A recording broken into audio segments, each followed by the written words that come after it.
All right, Mr. Repka, and last time we talked about polynomials, we were adding and subtracting. So in 1.2, we'll talk about what comes next, which is multiplying polynomials. Remember, you are keeping notes. All right, let's look at some actual just numbers. If we did 17 times 13, normally we would multiply it vertically. We would say 3 times 7 is 21. We could do 3 times the 1, but the 1's in the tens place, so we would say 3. We would do 1 times the 7, that's in the tens place, 7. 1 times the 1, that's in the hundreds place, because it's really 10 times 10 is 100. And I don't want to put that 1 there, but it can go there. We add together, and we get 221. That's one of the ways we could multiply. I mean, there's a lot of different multiplying visualizations out there, but you understand what I'm doing here. Same way when we multiply polynomials. If I say x plus 7 and x plus 3, one way is to write them vertically. Just like we did the 17 and the 13. 3 times 7, 21. 3 times x, 3x. X times 7, 7x. X times x, x squared. And see how they're sort of in the same, spaces as we had before. We could add vertically and say 21, which is positive. 3x plus 7x is 10x, and an x squared. Another way, and this is the vertical way, and again, just trying to show you both methods, but the way that most everybody multiplies this stuff is with FOIL. FOIL is an acronym which stands for first, outer, inner, and last. Just referring to the terms. And if you don't remember, I will help you. The first terms in each parentheses are x times x. X times x is x squared. The outer terms in each parentheses, what's on the outside, are the x and the 3. We write that as 3x. What's on the inner terms are the 7 and the x. And the last terms are, what do I have left? Let's go blue. 7 and 3 for 21. And we see that our outer and inners combine to 10x, and we get the same answer.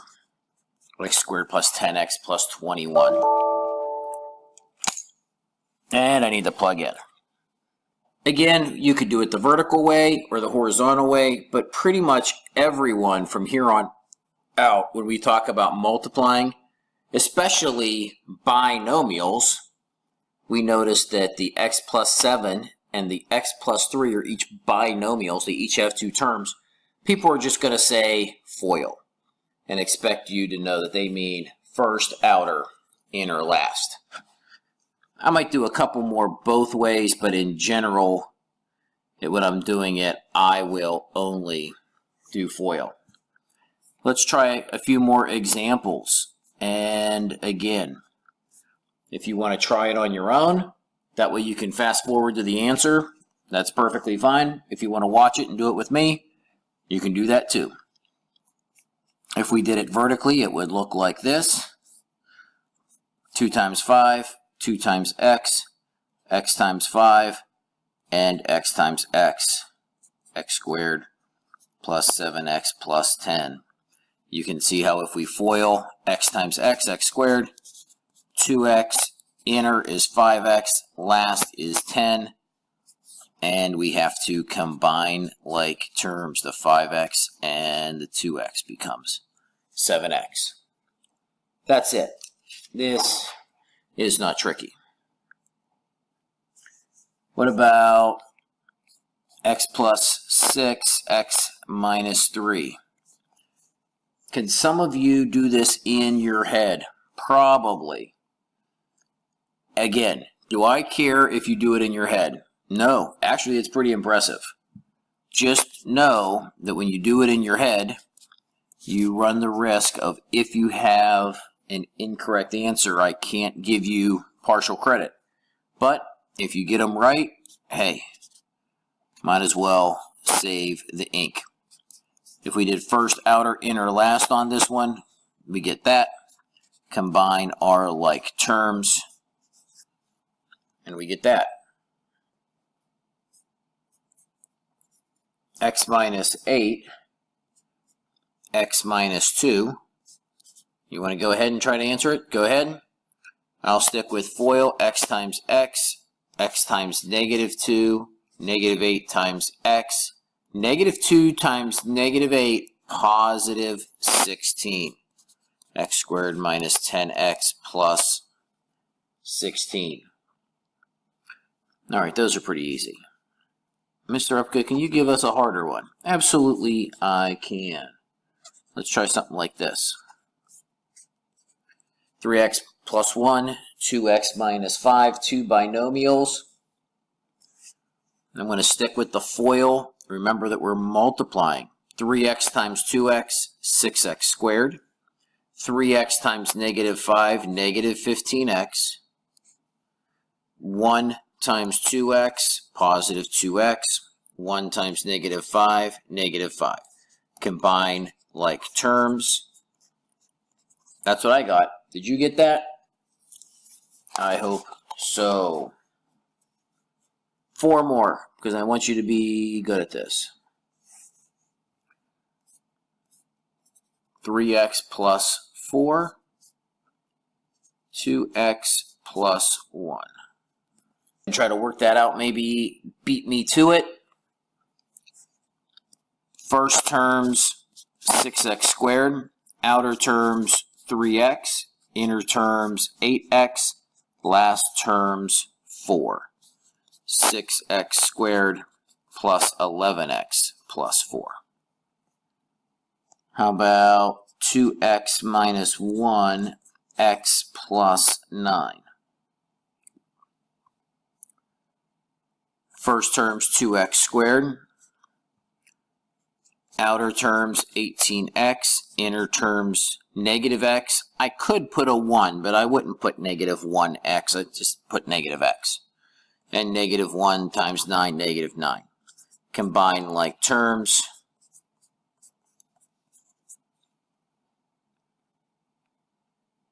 (2x squared plus 17x minus 9). Easy enough. I'm shrugging my shoulders because this is probably pretty boring for you. So let's step it up to another level of difficulty.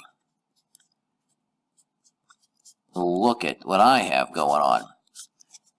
A binomial times a trinomial.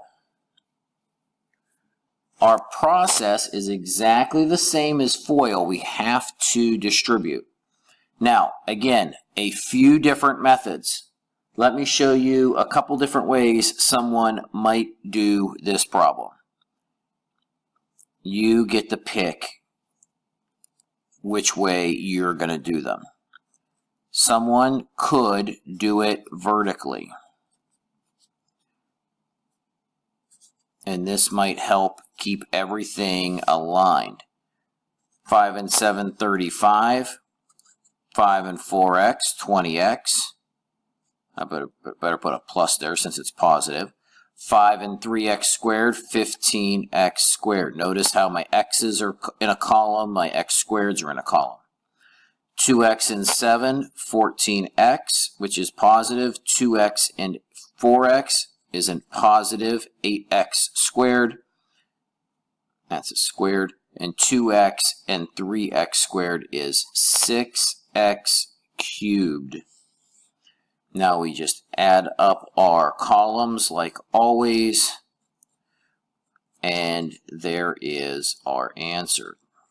6x cubed, 23x squared. Sorry that got a little messy on me. 23x squared plus 34x plus 35. Okay, like I said, you could do it vertically. Or you can distribute. And I will show you how I distribute, and then I'll show you another way somebody else might distribute. I take the first term and multiply it by all three things in the trinomial. So I would get 6x cubed plus 8x squared plus 14x. Then I would take the second term and multiply it, the 5, and multiply it by all three terms in the polynomial and get 15x squared plus 20x plus 35. Sorry, I ran out of space there. That's my fault. Now I would combine like terms. 6x cubed plus 23x squared plus 34x plus 35. Same answer? Awesome. So that's how I do it. I multiply the first term in the binomial, in this case the 2x, by all three things in the trinomial. Then I do the second term.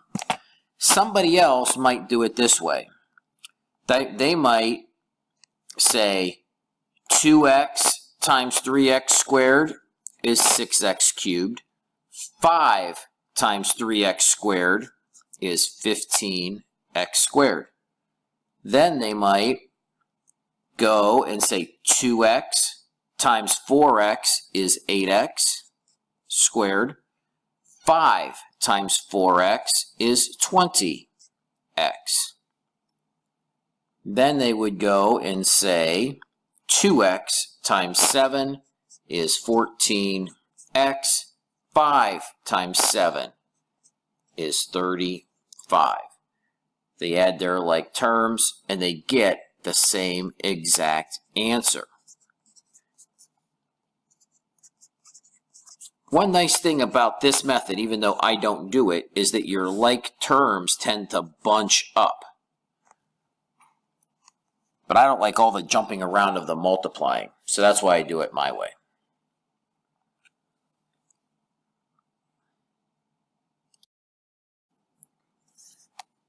Let's do one more.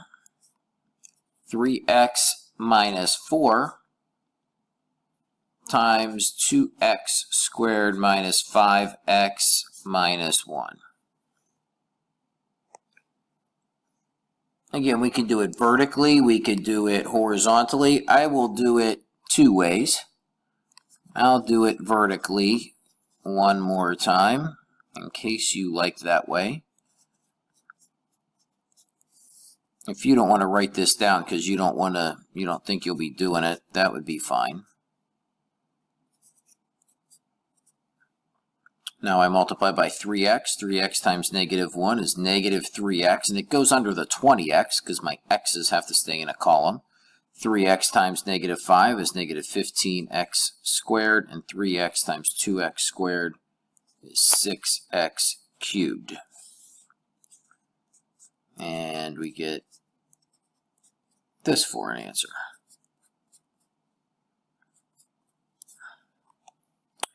And that's perfectly acceptable because it's correct. If you did it my way, you would take the 3x and multiply it by everything. 6x squared minus 6x cubed minus 15x squared minus 3x. Almost gave away a bonus point there. I'm glad I didn't. Caught that mistake.